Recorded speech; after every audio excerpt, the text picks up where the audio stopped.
father said, come the two men making ready the ground for these matters.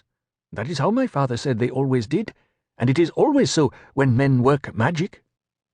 If the woman had sent Kim up to the local jaduger with those papers, he would of course have been taken over by the provincial lodge and sent to the Masonic orphanage in the hills. But what she had heard of magic she distrusted. Kim, too, held views of his own.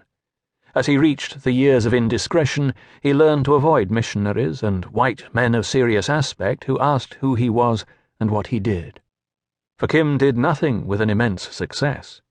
True, he knew the wonderful walled city of Lahore from the Delhi gate to the outer fort ditch, was hand in glove with men who led lives stranger than anything Harun al-Rashid dreamed of, and he lived in a life wild as that of the Arabian Nights, but missionaries and secretaries of charitable societies could not see the beauty of it. His nickname through the wards was Little Friend of All the World, and very often, being lithe and inconspicuous, he executed commissions by night on the crowded housetops for sleek and shiny young men of fashion. It was intrigue, of course. He knew that much, as he had known all evil since he could speak, but what he loved was the game for its own sake.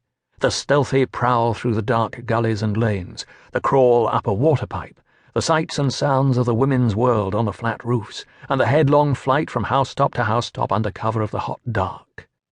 Then there were holy men, ash-smeared fakirs by their brick shrines under the trees at the riverside, with whom he was quite familiar, greeting them as they returned from begging tours, and, when no one was by, eating from the same dish.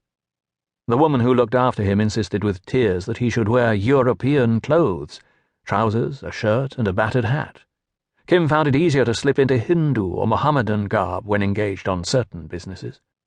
One of the young men of fashion, he who was found dead at the bottom of a well on the night of the earthquake, had once given him a complete suit of Hindu kit, the costume of a low-caste street boy, and Kim stored it in a secret place under some balks in Neela Ram's timber yard beyond the Punjab High Court, where the fragrant deodar logs lie seasoning after they have driven down the Ravi. When there was business or frolic afoot, Kim would use his properties, returning at dawn to the veranda, all tired out from shouting at the heels of a marriage procession or yelling at a Hindu festival. Sometimes there was food in the house. More often there was not, and Kim went out again to eat with his native friends. As he drummed his heels against Zamzamah, he turned now and again from his king-of-the-castle game with little Chota Lal and Abdullah, the sweetmeat seller's son, to make a rude remark to the native policeman on guard over rows of shoes at the museum door. The big Punjabi grinned tolerantly. He knew Kim of old. So did the water-carrier sluicing water on the dry road from his goatskin bag. So did Jawahir Singh, the museum carpenter, bent over new packing cases. So did everybody in sight, except the peasants from the country, hurrying up to the Wonder House to view the things that men made in their own province and elsewhere. The museum was given up to Indian arts and manufactures, and anybody who sought wisdom could ask the curator to explain. "Off, let me up!" cried Abdullah, climbing up Zamzamah's wheel. "Thy father was a pastry cook, thy mother stole the ghee," sang Kim. "All Mussalmans fell off Zamzamah long ago." "Let me up!" shrilled little Chota Lal in his gilt-embroidered cap. His father was worth perhaps £500,000 sterling, but India is the only democratic land in the world.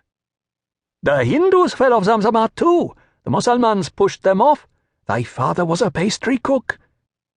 He stopped, for there shuffled round the corner from the roaring Moti Bazaar such a man as Kim, who thought he knew all castes, had never seen.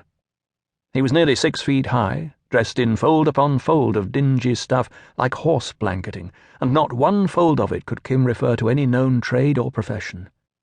At his belt hung a long open-work iron pen case, and a wooden rosary such as holy men wear. On his head was a gigantic sort of tam-o'-shanter. His face was yellow and wrinkled like that of Fuxing, the Chinese bootmaker in the bazaar. His eyes turned up at the corners and looked like little slits of onyx. "Who is that?" said Kim to his companions. "Perhaps it is a man," said Abdullah, finger in mouth, staring. "Without doubt," returned Kim, "but he is no man of India that I have ever seen." "A priest, perhaps," said Chota Lal, spying the rosary. "See, he goes into the Wonder House."